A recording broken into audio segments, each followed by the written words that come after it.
பொருள்கோள். செய்யுளில் சொற்களை பொருளுக்கு ஏற்றவாறு சேர்த்தோ மாற்றியோ பொருள் கொள்ளும் முறைக்கு பொருள்கோள் அப்படின்னு பெயர். இந்த பொருள்கோள் 8 வகைப்படும். அவை ஆற்றுநீர் பொருள்கோள், மொழிமாற்று பொருள்கோள், நிரல் நிறை பொருள்கோள், விற்பூட்டு பொருள்கோள், தாப்பிசை பொருள்கோள், அலைமறி பாப்பு பொருள்கோள், கொண்டுகூட்டு பொருள்கோள், அடிமறி மாற்று பொருள்கோள் ஆகியன.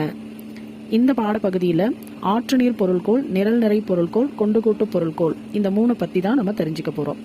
முதல்ல ஆற்றுநீர் பொருள்கோள். இதற்கான ஒரு எடுத்துக்காட்டு சீவக சிந்தாமணி பகுதியிலிருந்து நமக்கு கொடுத்துருக்காங்க. அது என்னன்னு பார்க்கலாம். சொல்லரும் சூழ் பசும் பாம்பின் தோற்றம் போல் மெல்லவே கரு இருந்து ஈன்றும் மேலலார் செல்வமே போல் தலை நிறுவி தேர்ந்த நூல் கல்வி சேர் மாந்தரின் இறைஞ்சி காய்த்தவே அப்படின்னு ஒரு பாடல் கொடுத்துருக்காங்க. நெற்பயிர் கருவுற்ற பச்சை பாம்பின் வடிவம் போல கரு கொண்டு பின்பு கதிர்விட்டு செல்வம் சேர்ந்த உடனே பண்பற்ற மக்கள் பணிவின்றி தலை நிமிர்ந்து நிற்பது போல அந்த கதிர் குத்திட்டு நின்று முடிவில் கதிர் முற்றியவுடன் கற்றவர்கள் வணங்குதல் போல வளைந்து காய்த்தன. இதுல நெல் அப்படிங்கிற எழுவாய் அதன் தொழில்களான இருந்து, ஈன்று, நிறுவி, இறைஞ்சி எனும் வினை எச்சங்களை பெற்று காய்த்தவே அப்படிங்கிற பயனலையை கொண்டு முடியுது.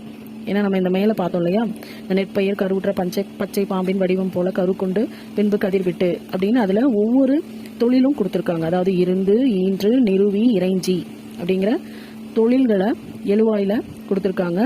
வினை எச்சங்களை பெற்று காய்த்தவே எனும் பயனிலையை கொண்டு முடிஞ்சிருக்கு.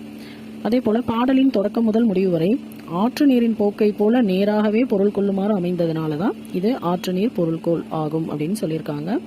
மற்றைய நோக்காது அடிதோறும் வான்பொருள் அற்று அற்று ஒழுகும் அஃது யாற்று புனலே அப்படின்னு 2 அடி செய்யலும் நமக்கு நன்னூல்ல 412வது பகுதியில் கொடுத்துருக்காங்க.